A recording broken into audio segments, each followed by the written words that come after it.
Hello, Youyang. It's so great to have you here in our virtual newsroom. Thank you so much for being here with us today. So before we get started, can you just introduce yourself a little bit, who you are, what you are working on, and what got you interested in data science? Yeah, sure. I'm Youyang. I am a data scientist. I've been my background is in computer science and mathematics. I've been my expertise is using statistical modeling to make predictions and hopefully accurate predictions. And I think I spent after I graduated from MIT, I spent a couple years in quantitative finance. So I was a a quantitative trader out in Chicago. And so that's where I learned a lot of my modeling skills on how to make predictions based on limited data. And how I got started on the COVID project is back in March of last year, 2020, where it was an unfortunate time where the whole country was locked down. And I, along with many others, were anxious about what's going to happen. Right? When will this be over? And so I decided I had some extra time on my hands at the time. So I thought, why not just make a model using my background in statistical modeling, and then just to see what will happen. And so I spent about a week to put it together, launch a website, and then here we are today, a year later. I see. You made it sound super easy. You spent a week on it and you just made this model. But let me just, remind our audience that your model has been widely praised for its accuracy over a lot of leading models in the world developed by, health experts who receive, hundreds of millions of fundings from government agencies and other institutes. So what's so special about your model? Can you unpack your model a little bit more? What's your data source? What are the main ingredients of your model? And, what makes your model stand up against those models? Yeah, sure. So actually, what would you say is the type of audience that typically listens to this? Let me see if I can tailor my response to that. Sure, yeah. So, our audience, many of them are health experts and scientists, but we also have a significant portion of our audience who are non-expert and they don't have a science background. So I would suggest you use as little jargon as possible, but also sort of lay out the groundwork of your model. Yeah, okay, sure. So, I mean, the underlying basis of my model is what we call a SCIR model, which is a classic infectious disease model used to model diseases.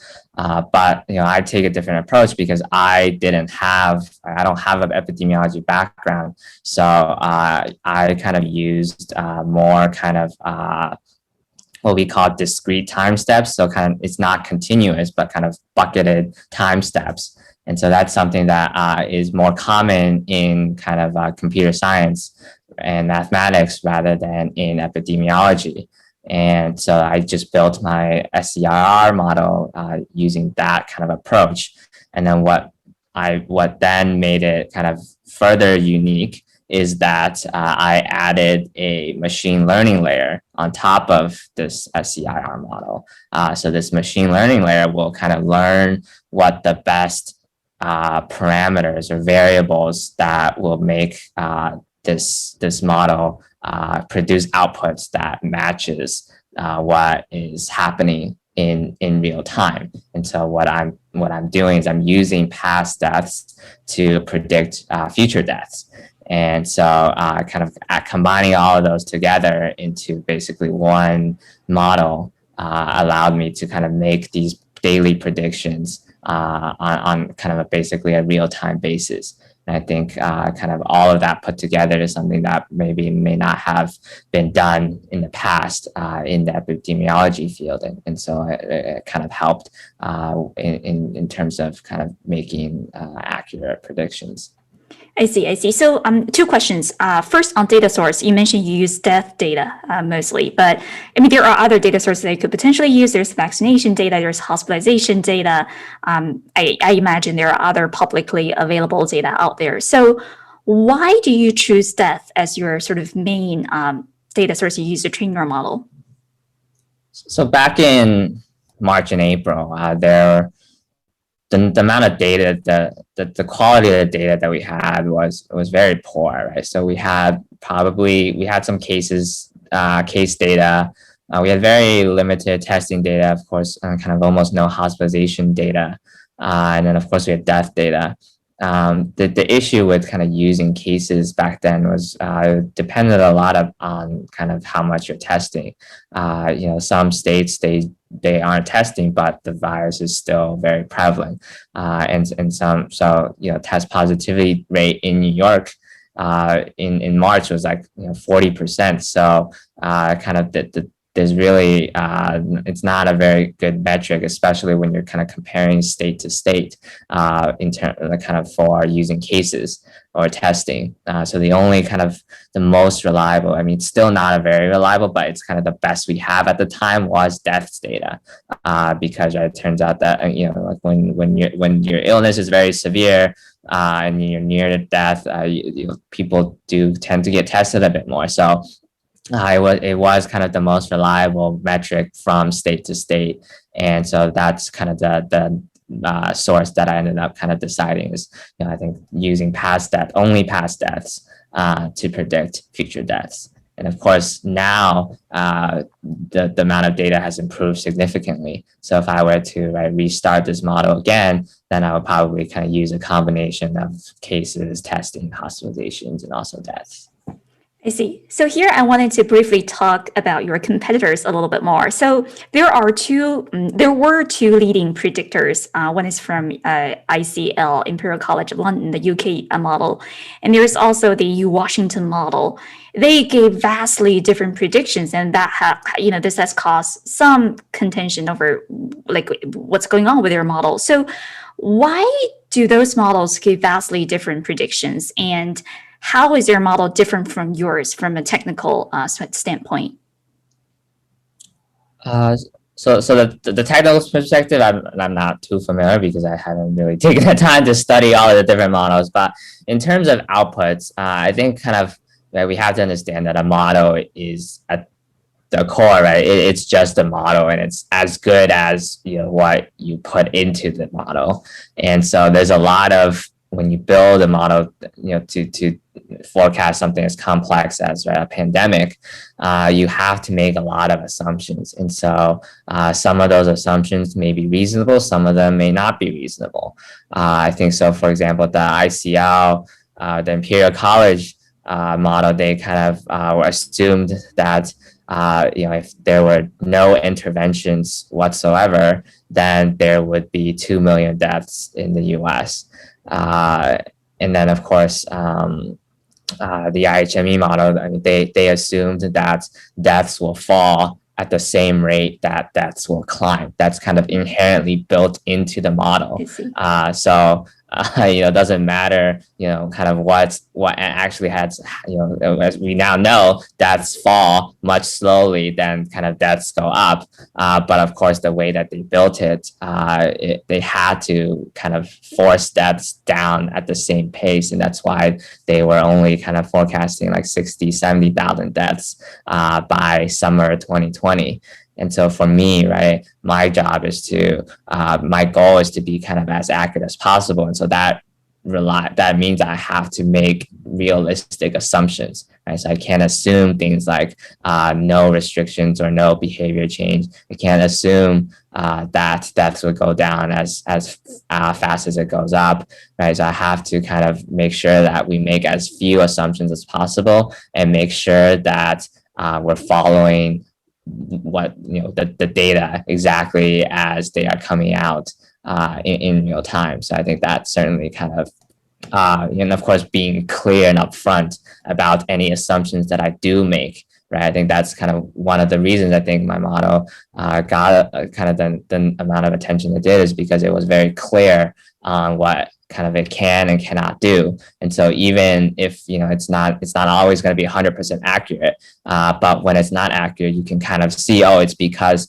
he doesn't account for this thing, or he doesn't account for this state kind of removing, banning restrictions or things like that. So I see. Interesting. So, I was trained as an economist, and in economics, there's this debate of, non-parametric approach versus parametric approach. The parametric approach has more structure in the model, more assumptions, but the model turns out to be cleaner, and you can actually tweak those structural parameters to predict what will happen if this and that situation changes. But the non-parametric approach relies on fewer assumptions, but it's also less useful in the sense that you can't really do those counterfactual exercise. What if the interest rate was 2% instead of 3%? So, I think for a project like this, the machine learning, the non-parametric wins out, because it sort of relies less on those assumptions, which may or may not be true.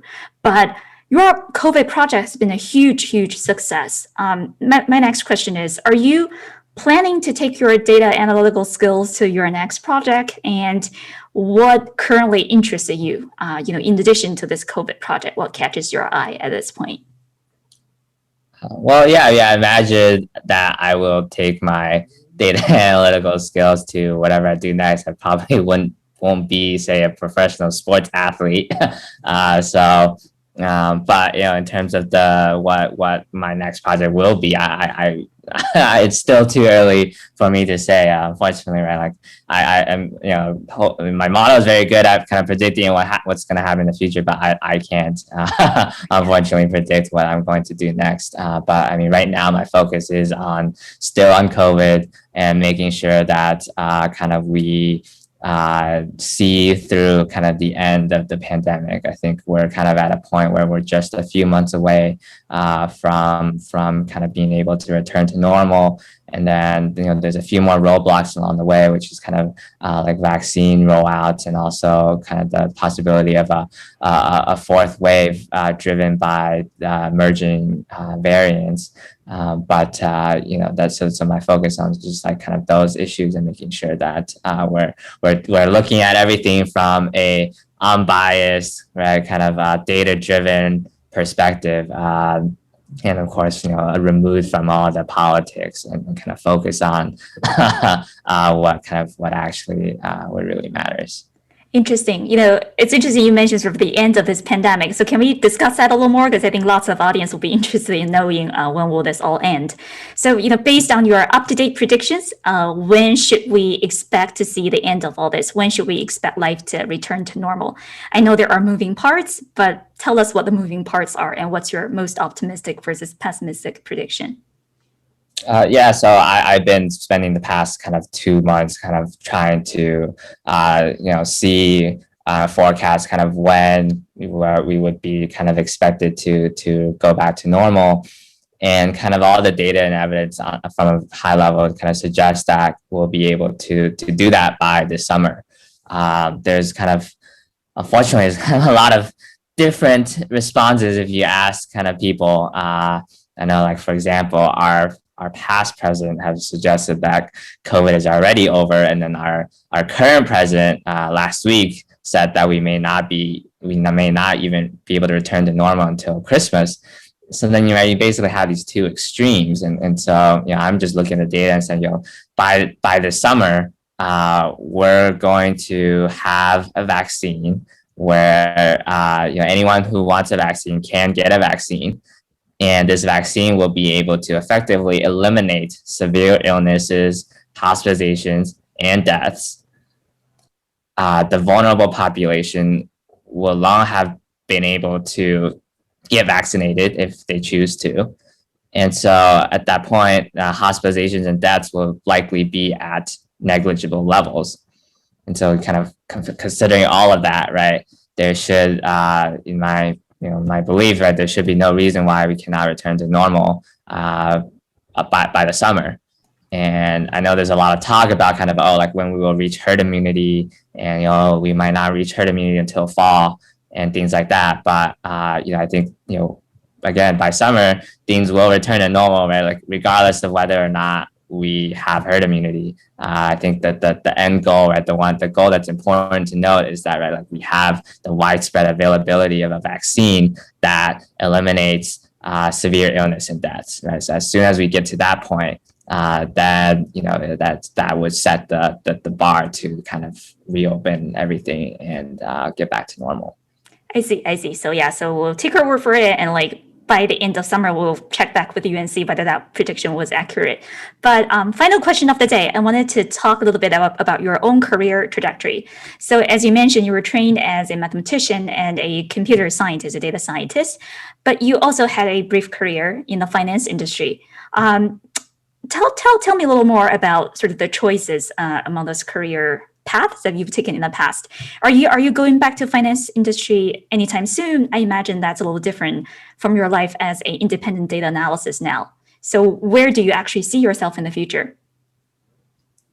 I spent I kind of dabbled in a lot of different industries in the past few years, and I think for me that's been a positive. Right? I've learned a lot from every industry I've been in, and I kind of basically take what is the positives, the strengths in kind of how problems are approached in each industry, and kind of learn from that. And so, right, so as you mentioned, I spent a couple of years in finance. I also kind of spent some time in tech and in sports analytics.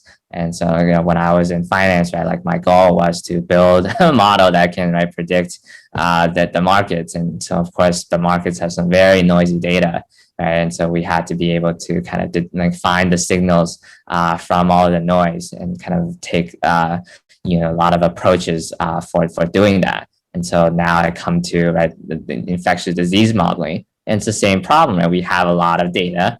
Most of it is noise. And so how can we extract the signal from all of the noise? And so, in this case, right, the signal is the deaths, and the noise is basically everything else. Of course, right, like if I hadn't spent time in finance, I may have not known that all the other data is more likely to be noise. And so then you would end up with a situation where you try to use all these data sources, and you will get kind of a model that doesn't predict as well. So I think kind of, and I've learned a lot from my time in modeling COVID as well. So like I mentioned earlier, I still don't know what I will do next, but maybe it will be another industry, a new industry again.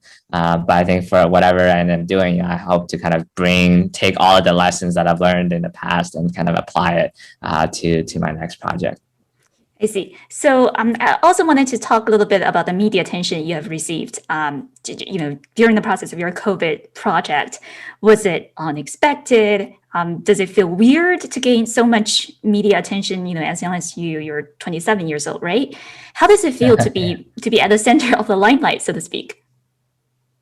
It's definitely pretty unexpected, right? I think when I started, last year in April, I certainly didn't expect to be able to do better than all the experts. I just did it as a fun side project, I just want to see kind of build my own model. I had some free time, so I didn't expect it to be what many people consider the most accurate model.